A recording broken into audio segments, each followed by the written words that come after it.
Good evening and welcome to Pakistan Today from our Islamabad studio. I'm Victoria Lane. Iran has clarified that no formal negotiations have yet begun with the United States on any comprehensive agreement. Foreign Ministry spokesperson Ismail Baghai said current diplomatic contacts should not be interpreted as official talks aimed at reaching a final deal.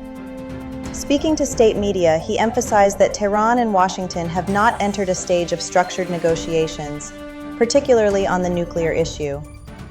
Baghai added that any future progress will depend on upcoming diplomatic engagements and mutual decisions taken by both sides. Meanwhile, Iranian President Masoud Pezeshkian has stated that if the United States honors its commitments, Iran will also fulfill its obligations. In a message posted on X, the president described mutual agreement as a two-way process. He warned that baseless threats would be met with wisdom and restraint in decision-making, while any necessary action would be answered with decisive defense measures. At the same time, Deputy Foreign Minister Kazim Garibabadi rejected reports of planned technical talks with the United States in Doha, saying no such meetings are scheduled this week. He added that consultations with Qatar continue regarding implementation of a recently signed Memorandum of Understanding. Elsewhere in the region, Oman's Foreign Minister Badr bin Hamad Al Busaidi has said ensuring international shipping lanes remain free from mine-related threats is Iran's responsibility under the U.S.-Iran Memorandum of Understanding. Speaking to French radio Monte Carlo Doualia, he said Oman remains willing to support regional and international efforts whenever requested. Al-Busaidi also said Muscat does not support imposing transit fees on vessels using the Strait of Hormuz, although it is open to voluntary charges for maritime, environmental, and navigational services. Turning to Pakistan, Federal Minister for Information Ataullah Tarar says the people of Pakistan have an absolute right over the waters of the Indus River. Addressing an international seminar in Islamabad on the Indus Waters Treaty, Tarar warned that any attempt by India to obstruct river flows would receive a strong response.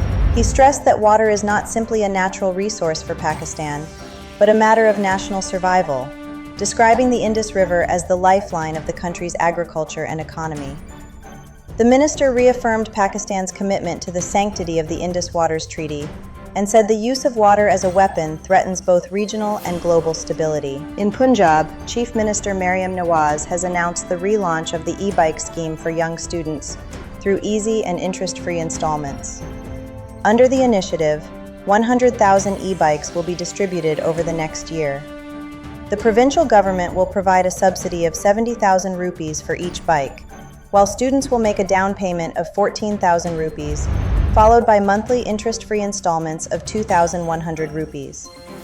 Maryam Nawaz also announced that the Punjab government will cover the down payment and registration fee for female students, leaving them responsible only for the monthly installment amount.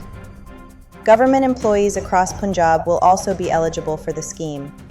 In addition, the Chief Minister outlined plans for the introduction of electric buses, taxis, motorcycles, and three-wheelers, including 5,000 electric buses over the next 5 years. In Saudi Arabia, Mecca witnessed the annual and spiritually significant Ghusl-e-Kaaba ceremony at Masjid al-Haram. Thousands of liters of Zamzam water mixed with rose water were used to cleanse the holy Kaaba in a ceremony marked by devotion and reverence.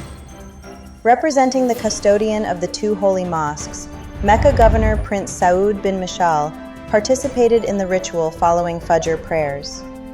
The ceremony was attended by diplomats from Muslim countries, representatives of the Organization of Islamic Cooperation, senior scholars, and religious leaders. Special security arrangements were put in place, while only limited numbers of pilgrims were permitted to perform tawaf during the event. And finally, in sport, Paraguay has produced one of the biggest upsets of the FIFA World Cup by eliminating four-time champions Germany from the round of 32.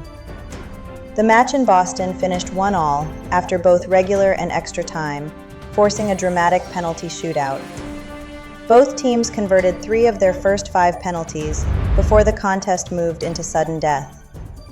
A missed German effort opened the door for Paraguay's Jose Canale, who calmly converted the decisive kick to send his side into the pre-quarterfinals. Paraguay will now face either France or Sweden in the next round. Following the historic victory, President Santiago Peña announced a nationwide public holiday to celebrate the achievement. That's all for now. You're watching Pakistan Today. I'm Victoria Lane.